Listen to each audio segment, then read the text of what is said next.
So sige, so karamihan dito sa amin ay hindi pa familiar sa'yo.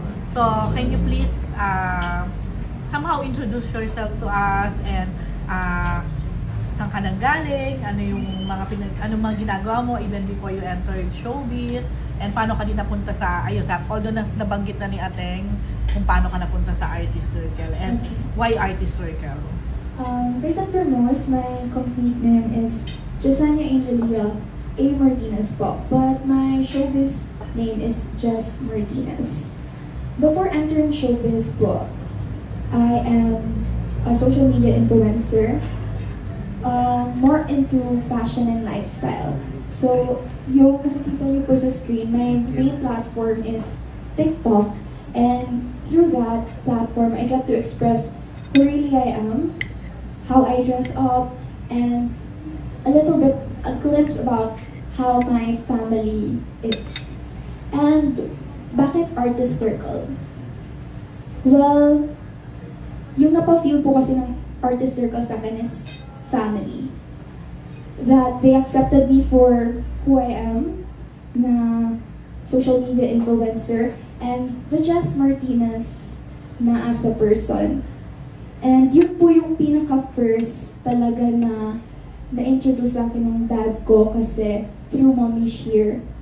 And I'm so happy and grateful na I chose Artist Circle because mas nagiging better ako as a person and not just as an actress. Yun po. Okay. So ilang taon ka na, Jess? Real age. Very young age. Very young age na Jess. Showbiz age. 23 po. Okay na yun. Okay na yun, hindi naman ang ano ngayon. Yes. So nakagraduate ka na ng college? Actually, right now, I am juggling showbiz and school. So I'm currently studying in South Hill International School po, and I'm taking business management. Okay. Tapos your ano? Po? Sige pa, sige, go. Sige na. Okay, go. Hi Jess, Nicky from Manlastan. Hello po. Maraming celebrities ngayon, showbiz personalities na mas gusto maging influencer. Now, you're doing it the other way around, from being a social media influencer, gusto mo pumasok sa showbiz. Bakit? Kasi po, I'm out for fame. Yung gusto ko sa showbiz, I get to express my emotions. Yung acting po yung gusto ko doon. About yung napapakita ko yung iba't ibang personality ko. And at the same time, mas napupush ako. Kasi when it comes to being an influencer, it's a routine-based po eh. Parang ito yung ginagawa ko. And what I love about being in the showbiz is iba-ibang characters siya. So, mas nakahasa ako as a person. Was there a specific childhood experience or memory na nag-inspire sa'yo para pumasok sa showbiz? Childhood memory. Well, actually, a little bit background. Wala pong nasa industry na family ko. They're all in the business side industry. So, it really was my own decision to enter the showbiz industry. Pero even before po kasi nanonood, meron kasi kami TV sa house. And nanonood kami ng mga teleseries, like Marimar, yung mga ganon po. And also, hindi lang naman din GMA, nanonood din kami ng ABS. So parang doon, sabi ko, I want to become a star one day. I want to be seen on television and to express my emotions and my craft as well. So is it safe to say na idol mo si Marian?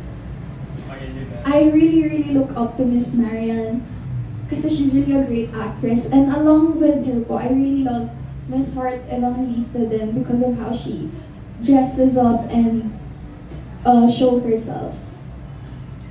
Yes.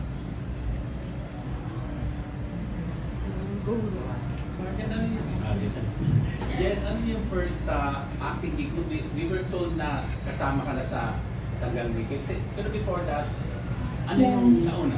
So I started po last year I signed the contract with Artist Circle February 6. Pero I started my taping June 13, which was Abot Kamay na Pangarap po. And then 4 months po ako doon. And while doing that film, I also did Regal Studios, Quick Brother, and then after that, I did a guest with Pepito Manaloto din po. So this is gonna be my 4th na po. Yes po. Acting gig. So, for ano yung pinaka-memorable sa apat na yun, ay sa tatlong yun na experience? Yung pinaka-memorable sa akin talaga is Abot Kamay na Pangarap kasi 4 months po ako doon. So, mas strong na yung foundation na na-build ko doon. Yung pinaka-memorable sa akin would be whenever I have scenes with Miss Wilma, kasi siya po yung ka-scene ko most of the time because she's my tita there. And then whenever nagkakamali ako, she would tell me kung saan ako nagkamali. Tapos, kasi meron akong mannerism na parang ngumunguso ako whenever I'm like kabado. So sinasabihan niya ako na, oy, ngumunguso ka na naman, pangit tignan sa screen. So she would really help me out.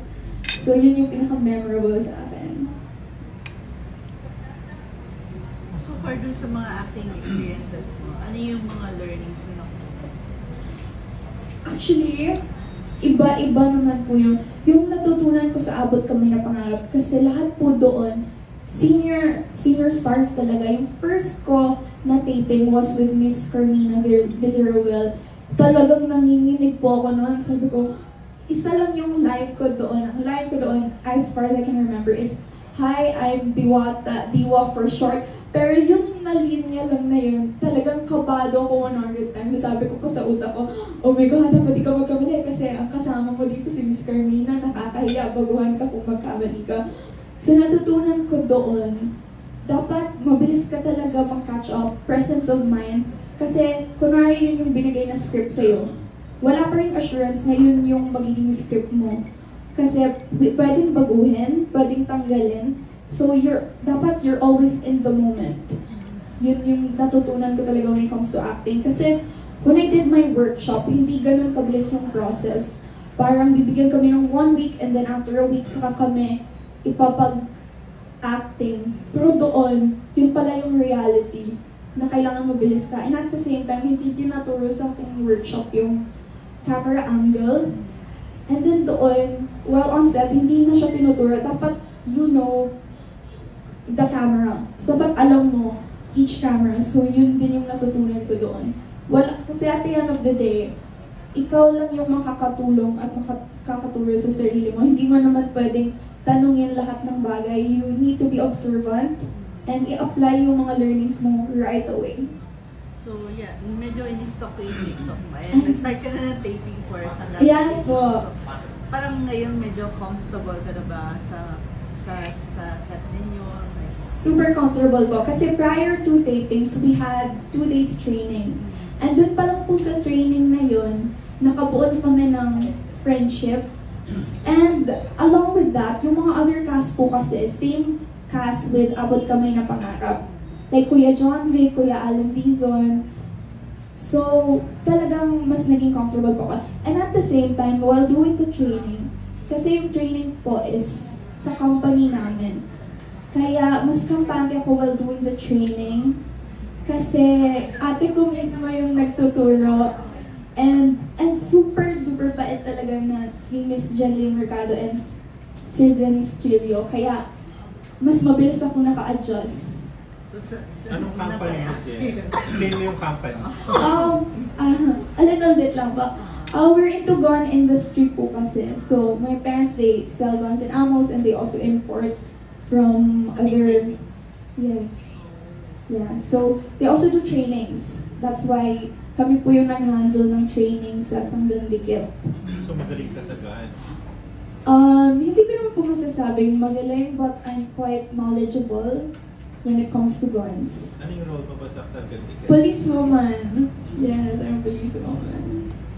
parang medyo kakabahan na yung mga guys sa'yo. Probably. Last question na for kasi you mentioned mentioned na inspiration mo si Heart din pagdating Yes, sa fashion. fashion. Why? And gano'n ka-fashionista ba? Si Miss Hart, kasi she's really an icon. She is really known not just for being a good actress, but she really dresses well. And pumupunta na din siya ng iba-ibang countries like Paris Fashion Week. Kaya siya talaga yung nilalook up ko. But even before knowing Hart, my mom kasi is a fashion designer. So growing up, I'm really into fashion na. And then she would dress me up like a Barbie, ganon. So parang kinalakihan ko na yung ganong lifestyle. And mas naging passionate ako about it when I saw Miss Hart Evangelista. So, I assume marami yung closet na sobrang wide range yung ano. Yeah, yes po. Okay. Sige. Jen, Pa, saan ka lumaki ba? Davao? Kidapawan? Saan ka lumaki? Kasi yung Ang accent, dami. tsaka yung accent mo, obviously yung accent. actually, I grew up in Davao City. Like, we moved there when I was in 2nd grade, 7 years old. Pero I was born in Cotabato City po. And then we moved here. Well, nabili yung house around 2017 or 2018. But I moved here around 2020. Like, yung hindi na ako umuwi talaga. Pandemic yun. Yeah, pandemic time po. So magaling ka yung Bisaya ba? Bisaya ko po. Tapos, obviously, rich girl ka naman, hindi mo na kailangan mag-work, mag-showbiz actually. Hindi ka naman breadwinner, hindi ka naman din di ba? Pero bakit mo talaga gusto mag-showbiz? Gusto ko talaga yung... Kasi when I did workshop po, out of curiosity lang talaga yun nung una. Sabi ko, I want to do something else. Kasi parang paulit-ulit na din yung ginagawa ko in my daily life. Nag-dress up, parang wake up, parang princess. Sabi ko, I want to do something else. So I tried doing acting workshop. And tapos dun ko na-feel na parang, oh, this is what I've been looking for in my life. Something new, something na I could express myself. Tapos, Pero sa school ba, nag-acting ka na before? no, actually, mahihain po talaga ako.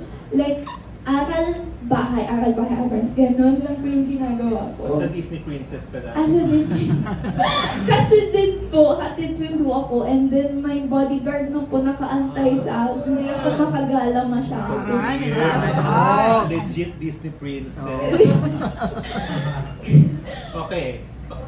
In connection with that, nagkaroon ka na ba ng 23? 23. Naka-love life ka na ba? Ano dyan yung pera? Crush lang po. Hindi ko Kunyari wala dyan yung parents. So, kunyari wala dyan yung parents. Hindi ka pa Kunyari hindi na naririnig. I wouldn't say na po. Na-in-love ka na. Na in love. Parang more on infatuation. Kasi when I say in love, parang I'd be super courageous na ipakilala sa parents ko, pero never pa dumating sa point na may napakilala ako sa parents ko. So, to answer the question, no, never pa ako na in love. Nagka-crush? Yes. Dito yan or dun sa province? Sa province at dito. Pero wala pang relasyon. Wala. Hindi ka nagka-boyfriend pa. Hindi po. Wala pa yung legit na boyfriend. Wala po yung pinakilala talaga sa... So date days lang. Umabot naman sa date. Date. Umabot sa date, pero nasa gilid lang po yung Yung bodyguard. Okay lang. Ano, sino mga crushes mo sa showbiz? Crushes sa showbiz. Babae. Ano? Pwede rin naman girl crush. Hindi naman po nagagandahan lang. Girl crush. Nagagandahan at nagwagwapuhan. Oo. O girl crush muna. Girl crush ko si Atasha Mula po. Okay. Tapos yung boy crush si Andres. Twin. Grabe. Grabe siya. Inuhog mo yung twin. Pero talaga yung pinaka-crush mo, gusto mong pwede maging partner mo. Maging partner. Kalawin. Andres. Teams. Puso po. Oo. Any? Ay, po. Dati po sinasabi ko si Andres. Pero ngayon po, open naman po ako kung saan man mas maganda yung career ko, kung ano pong plano ng manager ko sa akin. So, I'm not closing my doors to love teams, but at the same time, ayoko din na, like kung ako lang yung tatanungin, ayoko na love team. Gusto ko pa iba-iba para mas mag-grow ako as an artist. Sige, pili ka sa GMA. Sa GMA, oh my God. Tito. to GMA po. O kasi sa GMA ka eh. Napupugian, nakabatch ko po. Kahit matanda. Ay, yung matanda. Si Alden Richards po, pogi po talaga. Matanda sila. Sorry, yung mas matanda, yung sabihin. Oo, mas matanda Mas po sa akin, Oo. hindi ko pa. Sino pa? Sino pa? Sa kapuso. For now, yun po. O kapamilya naman. Kapamilya. Si Kyle Echari po. Ay, panalo. May excitement. Ayaw ni. Ayaw. Ayun, medyo ka-age mo. Opo, medyo ka-age ko yun. Okay, Ayaw thank ni you, Namit Jen. mo na ba si Marian at saka si Hart at gusto mo ba sila makakulab? Na-meet ko na po si Miss Marian dun sa show niya na Balota po, premiere night. Sobrang kilig din po ako nun kasi talagang fangirl ako. Pero si Miss Hart po, di ko pa siya nami-meet ever. Pero I'm looking forward to. Dream mo ba sila makakulab? Yes, super dream ko po. Dream ko maka-work as an actress si Miss Marian and dream ko maka-collab as an fashion influencer si Miss Hart. Oo nga. Ano gusto mong gawin yun eh, Hart? Mag-fashion in Paris shopping! Wow, Yeah. tama, go kayo ng Paris. Yes. Go ka ng Paris. Pwede kayo gumawa ng teleserye na fashion. Oo. Yes. Kasi ano naman siya, legit din na fashionista. Tama.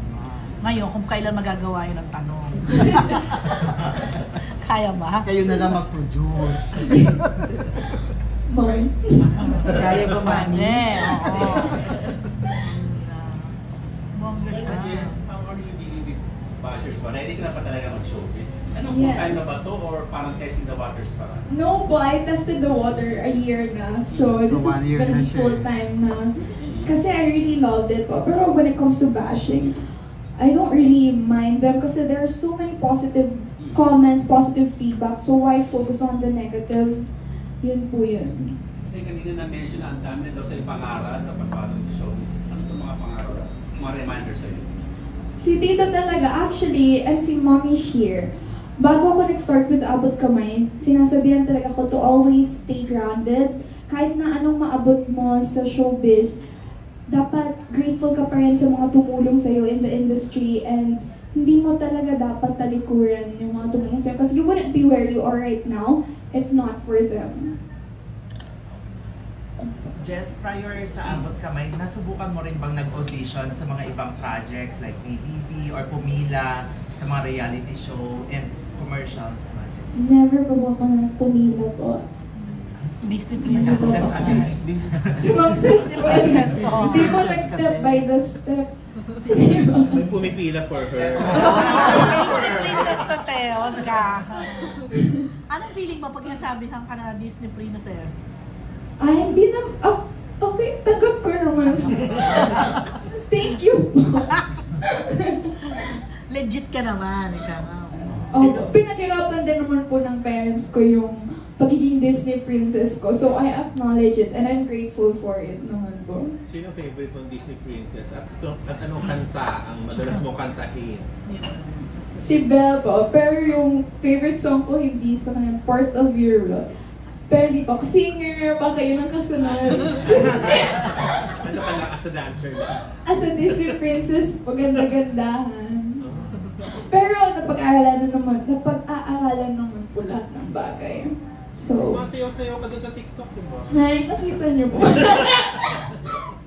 Yes po. Oo, you dance. Subtle lang.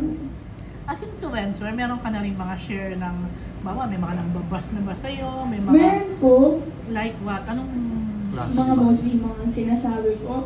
Mga very minor lang naman po, like, paminsan sinasabihan ako na hindi maganda yung mix and match ko ng outfit. Parang very petty lang. So I don't really mind it.